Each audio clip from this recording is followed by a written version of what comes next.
Hey guys, what is going on? It's Cal and Sal. Welcome back here for another Blazing 5. We're still in Hawaii here at Sal's cabana, and we are so thankful to be here. Thank you for you guys for joining us, and we couldn't be happier. What's going on, guys? Oh, it's just great that you boys are here. How are you doing, Jay? How was the sets this morning? A little windy, a little choppy off the coast, north coast of Maui this morning. I'm doing great here, Sal. Yeah, you're totally right. Waves were barreling us a little bit today, but we'll be out there tomorrow. I think we're going to be set for another great day tomorrow, too. Hey, let's get off the surf topic. Let's talk some football.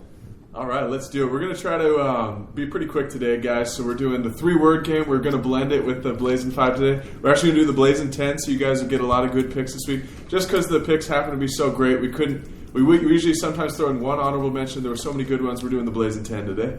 So here we go. First pick of the week. And me and Jay are going to be battling here, and then Sal's going to be chiming in who he thinks had the best take. We haven't heard each other's takes, so let's see how this goes. But first pick of the week is going to be San Francisco minus 2.5 over Seattle. My 3 words are classic Russell Wilson. I'm going San Francisco here, obviously. Russell Wilson loves disappointing in big games. I expect to see that again here. He's short in stature, can't see the field well. Whenever pressure like Nick Bosa or that defensive line gets to him, the guy gets tunnel vision, and he just can't perform. And I think Jimmy G's just a better quarterback at this point in his career than Russell Wilson. So I got to go with Jimmy G and the boys, minus 2.5. Well, Cal, I'm going to stick with you on the SF pick, and I'll say Jimmy manages game. Jimmy has a higher QBR so far than Russell Wilson this season. And by just a field goal, I'll easily take those points with the San Francisco defense at home. What are you thinking there, Sal? I got to go with you boys on this one. I think the Niners play very tough at home. And I would just give them that home court advantage, home field advantage, and they should be able to cover that field goal. Would you also take Jimmy G over Russell Wilson at this point in their career? No, I would not. You know, I'm always been a big fan of Russ. Really? And, even after last season? Yeah, I still remain a fan. Like his game. He broke my heart a few years back, as you know, against my beloved Packers, and I have respect for him ever since that that's game. an interesting take. But moving on, we got Tampa Bay minus 7 versus New England. Obviously, Daddy's home, kids. Brady's going to be back. He's going to humble Belichick and teach the young fella a lesson. I love Mac Jones, but you got to go Brady at minus 7 here. Returning to New England, it's potentially a once-in-a-career moment here to come back and punish him for all those years of greatness he gave him and the lack of appreciation that fan base and that ownership gave him. I expect Brady to come out with some fire in his belly, and I think he'll bury that team. Minus 7's a little too low to scare me away. Yeah, Jay's going to be going the same way. Tampa Bay, Brady comes home. As we proved last week, Brady loves the narratives. We knew he was going to throw that one just to kind of get the pressure off that 17-0 season. But I think he's going to take this chance to further bury Belichick's legacy. And I don't bet against Brady when he wants to win. Absolutely not. What do you think, Sal? I can't argue it, boys. I can't argue it. The only thing I can say is the line's a little high at minus 7, but New England hasn't looked great the past couple weeks, so I like that line. Washington minus 1.5 over Atlanta. I'm going Washington here in Heineke. My headline is Noodle Arm returns. Anytime I can bet against Matt Ryan and get a decent amount of points for it, I'm going to be doing that. He's probably one of my bottom 3 quarterbacks in the league. Guy just puts so much effort into throwing these 10-yard out routes, and it barely gets there. Gives his receivers no time to do anything with the ball because the defense has already caught him. And Washington has a pretty good defense, so I think it's going to be even worse against a good defense. And I've liked what I've seen out of Heineke. I think he's going to be a starting quarterback in this league. If he gets a fair shot, he's played pretty well. I like Washington here at minus 1.5. And we have our first difference here. Jay's going to take Atlanta. 3 words, trust the noodle. Washington only beat New York Giants last week by 1 point. So I'm thinking we can at least cover that line. I've got ATL for a home game. I'll take ATL by a field goal, 24-21. What do you got here, Sal? Well, this is a tough one for old Sal. I always thought Cal was a little hard on Noodle Arm. But I think this season Cal's predictions have finally come home to roost, and I'm going to go with. I'm actually going to. You know what, boys? I'm going to just stay neutral on this one. I really can't. Vegas? Yeah, I'm going with the boys in Vegas on this one. I really can't call this one. I see what Cal's saying especially this season, but I also see Jay's point on trusting the noodle. Trust the noodle. Okay. Well, moving on, we got Indianapolis plus 2 underdogs versus Miami. I got walk it to them, and we're calling 2 of them 3 words. I don't really like what I've seen out of Wentz this year. I just needed a headline. But then again, I like Jacoby Brissett even less. He is the quarterback of Miami, correct? Yes. Yes. I just want to be 100% certain that I read that right. Yeah, he's the backup there with Tua out. I don't like what I've seen out of him. I don't like Tua either, but I think Carson Wentz is due for a bounce back week. This is just kind of like taking the sleeper pick here. Just go with my gut on this one. Don't have much statistics to back this up, but I'm feeling a bounce back here for Carson Wentz after all the haters have been doubting him. Not too high on him myself, but I just think he's due for a bounce back. And for me, I'm actually going to go with 4 words here. No Tua, no problem. We're going Miami here. I really think your hate on Jacoby Brissett. He took the Raiders to overtime last week. So I think against a injured, double broken ankles Wentz, I'm taking Miami here, especially with the home game. Just a field goal, we'll take that. Okay. What do you think, Sal? Oh, I'm going to go with Jay today. I think that's a sound logic. I watched a little bit of that Brissett Raider game. He was no Aaron Rodgers, but he was, he was no Tua. No Tua, yeah. So, Tua is one of the worst Jay quarterbacks in the league, I'll grant you that. But Brissett's not a huge upgrade. But anyway, moving on. Tennessee -7 versus the New York Jets. I got King Me Wilson. I think Derrick Henry, the King, is going to be coming into town. That guy's known for pushing leads. Anytime you get ahead with Derrick Henry on your team, -7 line doesn't scare me as much because that guy can run the football. Haven't really liked what I've seen out of Zach Wilson the past 2 weeks. That whole New York Jets, the offensive line's awful. Defense is terrible, and they have no receiving talent. So I really like this Tennessee team. Love Derrick Henry, and I think -7 should be pretty easy to cover there. Your thoughts there, Jay? Jay's 3 words is just stop Henry. I got the New York Jets here. You are insane. I'm taking them. I don't think they'll win the game, but the Jets' defense is 10th in the league in yards per game, and they held McCaffrey to under 100 yards and no touchdowns. So I think if they can repeat that against Henry, I think 7-point spread's a little bit high for me. I'm going to take. I'll take Tennessee winning by a field goal, but I'm going Jets with the points. Okay. This time, old Sal, he's going to lean with Cal on this one. I do believe that's going to be at a very opportune time for that Titans offense to really press and push forward and cover this 7-point spread. So that's Sal's take on this. Sorry, Jay. I totally understand. All right.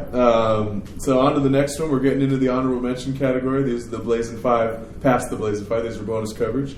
We got New York Giants plus 7.5 versus New Orleans. I'm taking the Giants here as the underdogs. Hide your wives. Danny Dimes is in town. That's who I take there. The guys look great this year. He's had a couple bad beats, a couple field goal heartbreaker losses. But I really like what I've seen out of him. And Jameis Winston's been terrible all season. He had one decent week when he wasn't asked to do much against the Packers when we played totally lifeless. But I think you got to go with the quarterback difference here. And plus 7.5 is just too big a spread for me to not take Danny Dimes. He's looked too good for that. He definitely that team's been moving the ball. They've been losing tight games. 7.5 is a huge line, so I'm taking the Giants there. And Jay's 3 words: defense wins games. Jay's going with New Orleans here. We got a third in points per game defense against a 25th in points per game offense. I think I'll take that spread. We're going a little bit, might be a little over, but they did destroy the Packers too. So I think defense can win games by that big of a blowout. What do you think there, Sal? I'm going to stick with Jay on this one. I think Jay's reasoning is pretty sound. Cal, sometimes I know Jay is the more analytical one. You tend to go more with your gut. And I go gut. As you guys know, I've made some money on my gut calls in the market. But this one, I'm going analytics. I'm going to stick with Jay's thoughts on this one. Okay, trust the analytics in your case. We'll see how. Stay tuned, guys, because make sure you guys chime in the comments. Make sure you rub it in whichever side loses here, because it's going to be an eternal battle here at Game of Stones. I'm excited to see who wins. It's really fun to have you boys kind of going head to head. All right, well, moving on. We got Carolina plus 4.5 versus Dallas. I'm saying garbage time Dak. I think the Dallas Cowboys are majorly overrated. They barely beat an awful Philadelphia team. Well, it wasn't really barely beat, but they've been in some pretty tight games this year against bad teams. They have 2 wins, I believe, and you're not going to play Jalen Hurts everywhere. No one has that luxury. Sam Darnold, as much as I hate to say it, because I've not been too high on him throughout his career, he's looked pretty decent. I've watched a few Carolina games. Like what I've seen out of him, that defense isn't bad. And I just think, Darnold and Dak are pretty comparable quarterbacks. Darnold being slightly more athletic and maybe has a little better arm talent and better vision. I think plus 4.5 is the underdogs. I don't love this pick, but I like it, so I'm going Carolina there. I just don't trust Dak against a better quarterback, as always. And, of course, just with the way this is working out, Jay's 3 words is McCaffrey is Carolina. With no McCaffrey, he's number 2 of all players in the NFL right now for all-purpose yards. And so without him, and I think Carolina's at number 10 in yards per game, so without McCaffrey, 4.5 still seems too low for me. I think it'll be at least a touchdown at Dallas. I think Carolina's going to come back down to earth now that they have no McCaffrey. So I'm going Dallas here. What do you think, Sal? Well, this is an interesting little matchup we got here. You do have a Carolina team that's been playing well, but they did lose one of their anchors. But, Jay, you've always been a big believer in the offensive line. You're saying old Sal can probably get behind some of these better offensive lines and run for 6 or 7 yards. And I'm wondering why you're thinking that the McCaffrey loss is going to be so damaging to the team. Well, I agree with you there, Sal, but the difference between Henry and McCaffrey is McCaffrey gets a lot of his yards after the pass, right. And that's not really line-related. That's just if you have a freak athlete like McCaffrey, he's going to carry your team quite a bit. Okay. Well, I'm gonna tell you what, boys. This is another one I'm sitting with the boys in Vegas. Oh, nice win. Nice one. Yeah, good choice. Boys in Vegas. I'm taking the boys in Vegas on this one. All right. Well, moving on, we got Minnesota +2 underdogs against Cleveland. I'm going Captain Kirk cooking.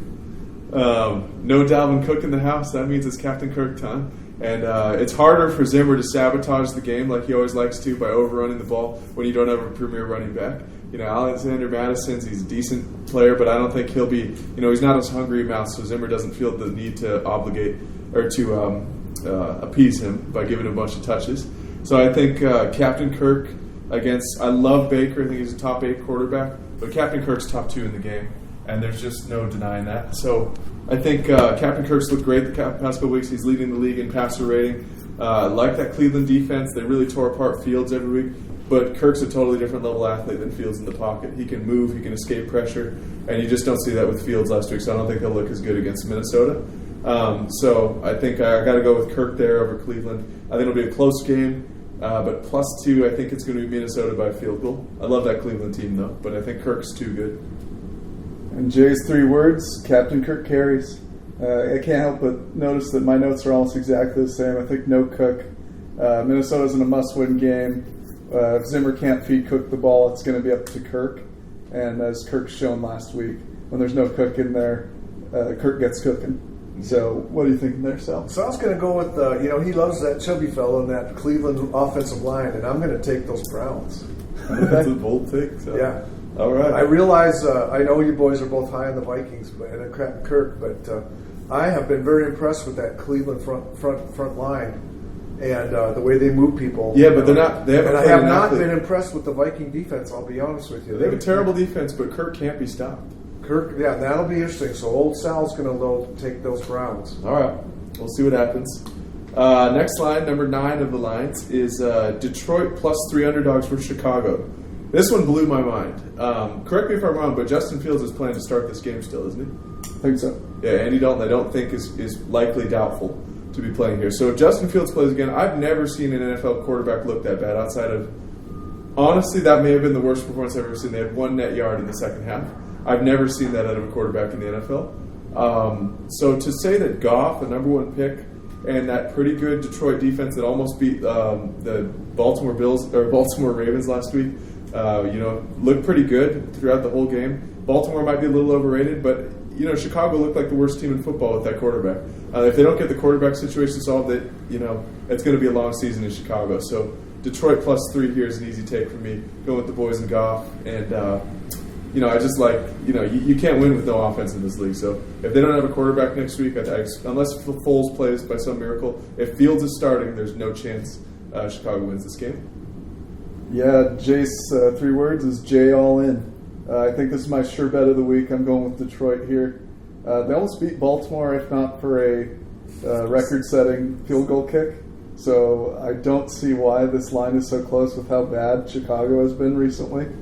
As a former Raiders fan, I am a big Khalil Mack fan, so I do like that defensive line for the Bears. But like you said, if you get 1 point or 1 yard in a whole half, I don't know how you're going to keep this close.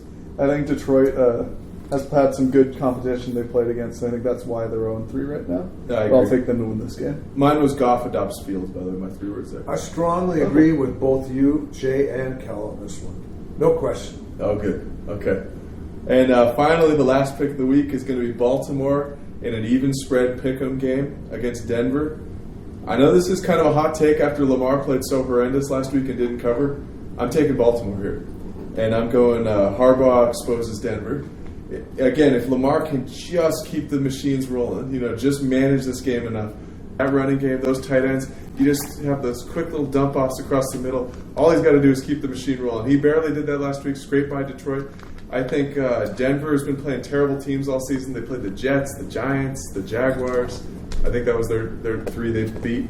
One of the most overrated teams in the league right now just because of their level of competition they've played. I got to go Baltimore here. Simply that defense is too good. That offensive line is too good. Yeah, they have a huge hole at quarterback, but if Lamar can just keep the ball rolling, just do the simple things, he can run a bit, scramble, but if he can just make the easy passes, hit the big tight ends, huge catch radiuses over the middle, I think they can get this win here. Denver's got a pretty good defense, but they've played terrible competition all year. I think they're getting too many points here from Vegas. I'm taking Baltimore.